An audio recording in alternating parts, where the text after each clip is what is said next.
Ana Freitas, olá, bem-vinda às M-Talks for All.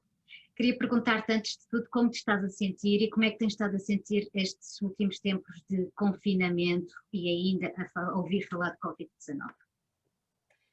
Pessoalmente, são dois confinamentos completamente diferentes. O primeiro confinamento foi passado, no que diz respeito à minha atividade profissional, muito tempo em casa, portanto trabalhávamos em espelho e houve períodos em que estive em casa a trabalhar, a fazer teletrabalho e a acompanhar a minha filha mais nova também na escola, não é? Nesta segunda fase as coisas são completamente diferentes, nós chegámos a confinar, portanto eu fico de manhã a acompanhar a minha filha nas atividades escolares e depois faço horário contínuo na minha atividade profissional, portanto são confinamentos completamente distintos.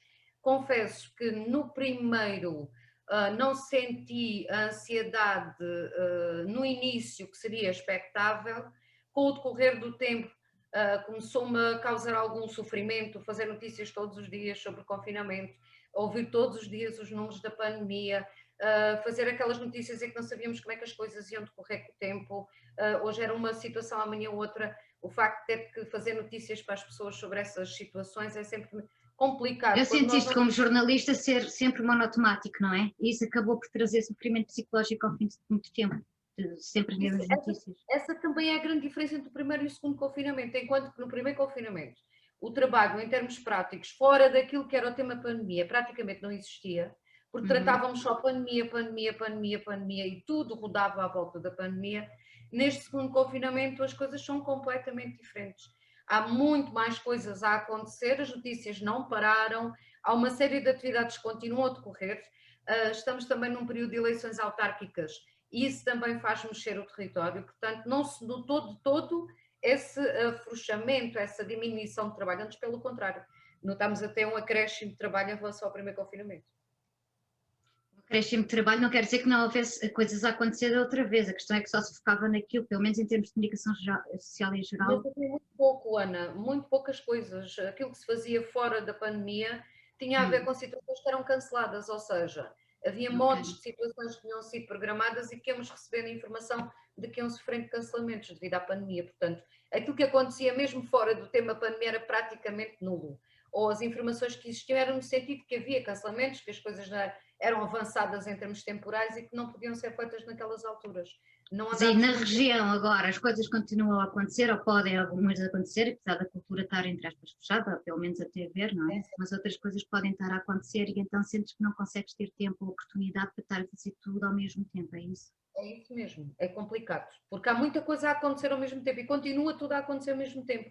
E há também um conjunto de temas que temos que regressar no que diz respeito à pandemia, portanto temos que ir acompanhando os setores, temos que ir dando conta daquilo que estava programado e não está programado e que é reformulado ou que é reorganizado, mas também nesta segunda fase nota-se que muitas das entidades e das instituições já se adaptaram a esta fórmula de confinamento, ou seja, se tinham essa dificuldade no primeiro, portanto levaram tempo com os webinars e com os Zooms e com os Skypes e tudo mais, neste segundo isso já não aconteceu.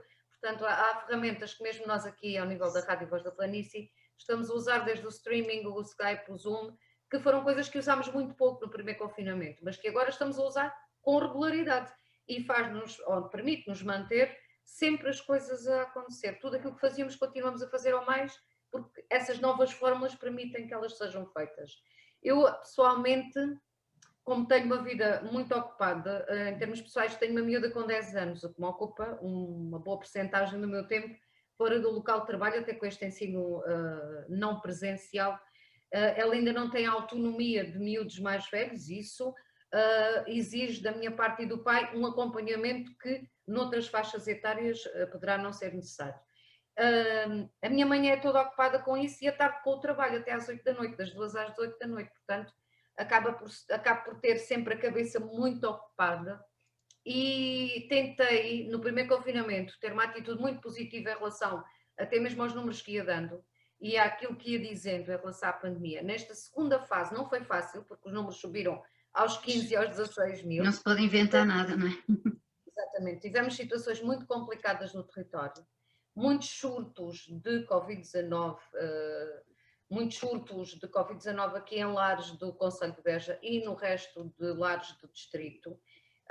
Eu tenho o meu pai, que é mais velho, num lar em Beja, e foi uma situação que me deixou bastante preocupada, porque tivemos 3 ou 4 vezes no lar do meu pai situações muito próximas dessa situação em que o meu pai poderia ficar infectado. Não chegou a acontecer, mas já fez 4 ou 5 testes.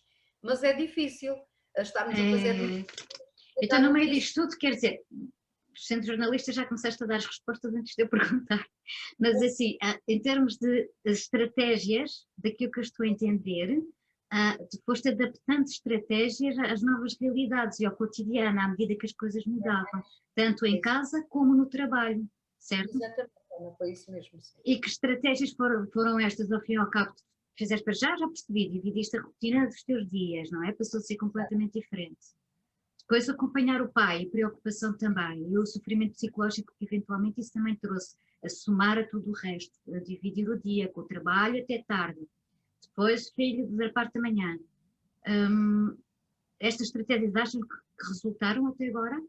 Ou sentes-te de alguma maneira mais pesada, mais carregada em termos de tempo e de coisas para fazer todo o dia? Em termos de tempo e de coisas para fazer, sinto um peso maior, porque tenho um acréscimo apesar de estar enorme. mais organizado? Está mais organizado, mas sinto um peso maior naquele que é o efeito de resposta. São muito mais coisas para dar resposta, não é? Portanto, nesse aspecto, sim. Por outro lado, eu adotei aqui no primeiro confinamento, porque também tenho atividade cultural à qual me dedico há algum tempo. No primeiro confinamento concorri a um concurso em que escrevi um poema e virou uma música, e acabei por ganhar um concurso com um amigo meu, que fez uma composição musical para esse tema, e editámos um CD. Portanto, tive ali um bocadinho, usei muito essa estratégia também do meu escape de escrever poesia, de fazer esse tipo de trabalho, e acabei por, mentalmente, essa situação ajudou-me bastante. Neste segundo confinamento, essa brincadeira do primeiro confinamento e desse tema resultou em alguns convites que me foram feitos para fazer espetáculos relacionados com a área da poesia e da música, e tenho aproveitado este tempo para preparar ao fim de semana espetáculos que vou apresentar em abril, na área da música e da poesia.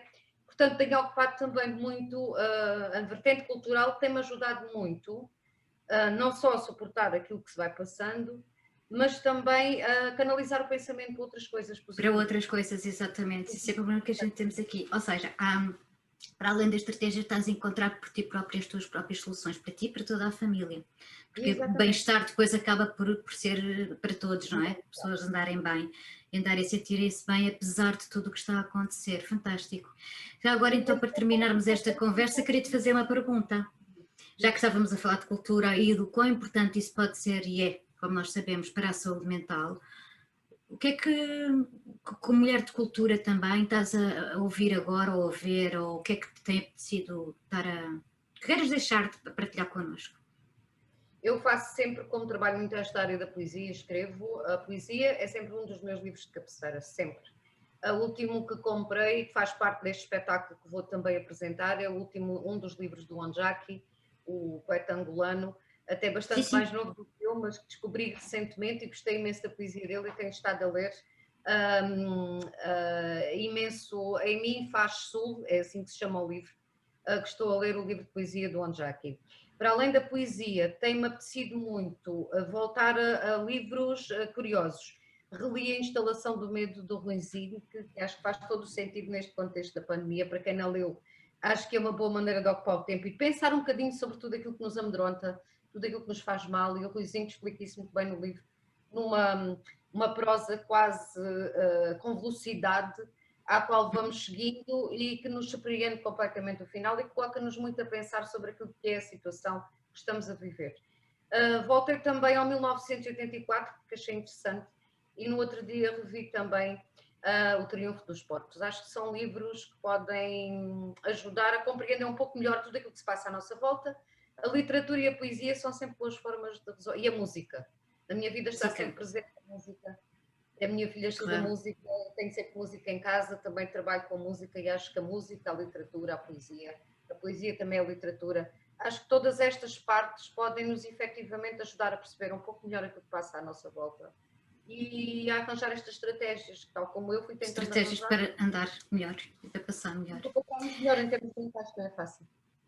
Obrigadíssima por ter estado connosco, pelo teu tempo, por tudo o que nos contaste e por todas as sugestões que deixaste. Obrigada.